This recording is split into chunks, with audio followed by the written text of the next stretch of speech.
Hi guys, this is Jenny and welcome to my Emetophobia diary. Today I'm going to be telling you a little bit about what I've covered so far, my experiences, and talking to you about chapters 9, 10 and 11.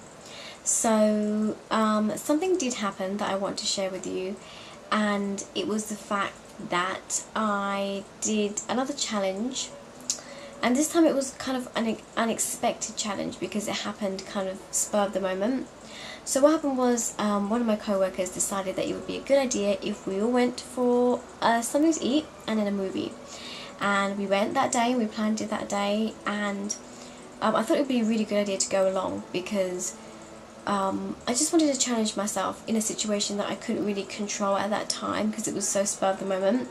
So I went, and the meal was fine, absolutely fine, and when I got into the cinema I was actually feeling okay.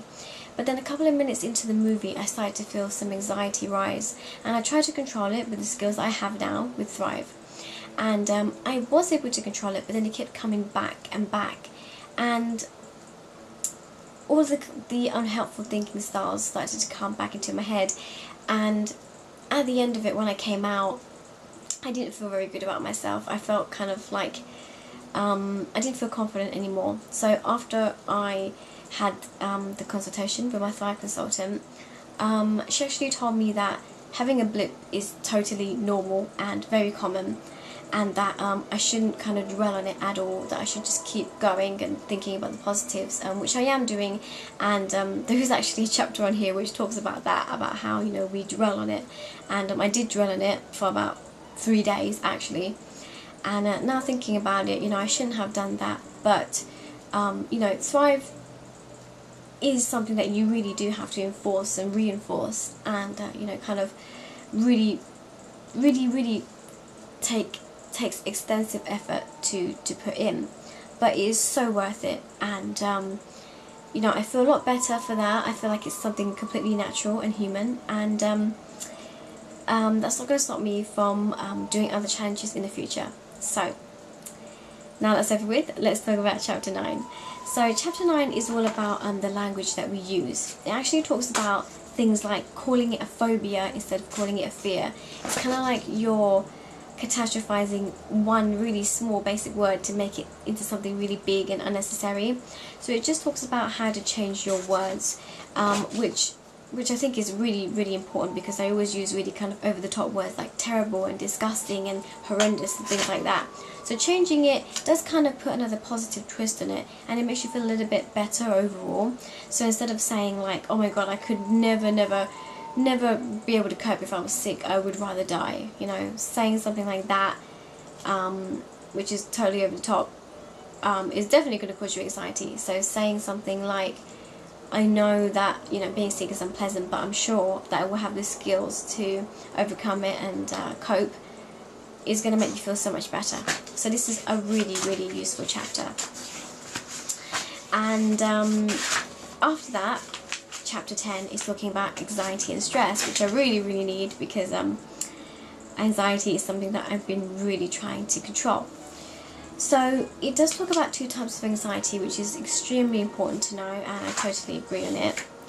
And it also talks about the stressometer, and this is kind of like a dial in a car, and it just basically says that, you know, if you're really stressed and the dial is on full, it's really hard to be able to calm yourself down and cope with that. So you really need to try to not be stressed out, and it does talk about, you know, how you can do that, and managing your thinking basically. So that was really useful for me, and really kind of summarised what I was feeling when I had that blip. Now chapter 11 is something that is really important, and I think something that really put us perspective on the whole way I think. It actually talks about 2 things, which is field dependent and field independent. Field dependent is just how you generalize things, but field independent is how you can kind of stop yourself and take a step back and really look at the bigger picture. So that is so important, and one of the examples that it kind of brings up in the book is the Stockdale paradox, and this is so important, and I really wish that you could read all of it. But it just talks about a man who kind of coped with being in a prisoner camp, and this paradox, or in other words, this kind of way of thinking, is very similar to what I kind of made for myself, and that is the fact that I'm a big Lord of the Rings fan. So as you can see, I have the elven leaf that Elrond, the elf, nobody's going to know what I'm talking about if you don't actually understand or have seen the movies or read the books, but he gave this to each of the Fellowship, including Frodo. And the reason why I bought it and I'm wearing it is because in the movie Frodo has the one ring. He's got this one ring, the ring of all power, and it's been brought upon him. He didn't want it to happen. He wished it never came to him, kind of like emetophobia. So even though he's never stepped out of the Shire and he has to go and, you know, destroy this ring, along with his friend Samwise Gamgee, you know, they go and they've never been outside before, and Frodo doesn't have the strength almost to go and do it, but he does, you know, through the thick and thin, through all the sweat and the blood and everything, he goes and he destroys it. And that kind of motivation makes me feel, you know, how I feel with emetophobia. Like, I didn't want it to happen to me, but it has happened.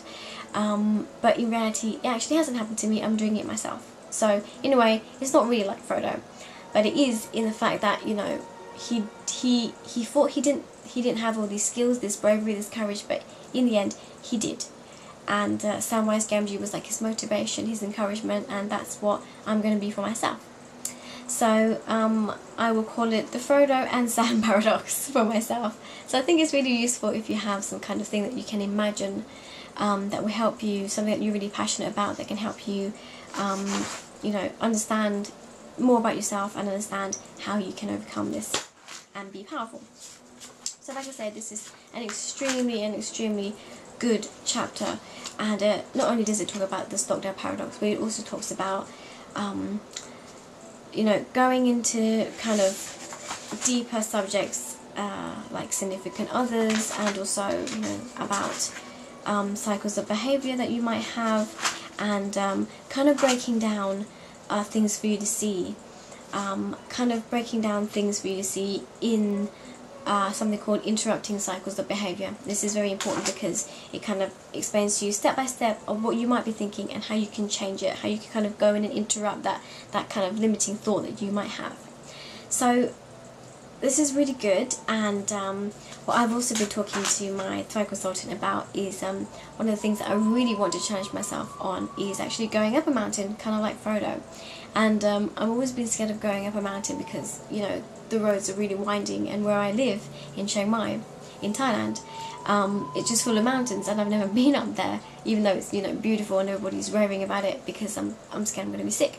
So I said to her that I was going to do that maybe in a week or a month, but she said that maybe I should do it sooner than I think. So I think I might do it. I just might do it. I'm going to have to see. But if I do, I'll tell you about it next week. So, looking forward to talking to you next week. Bye guys.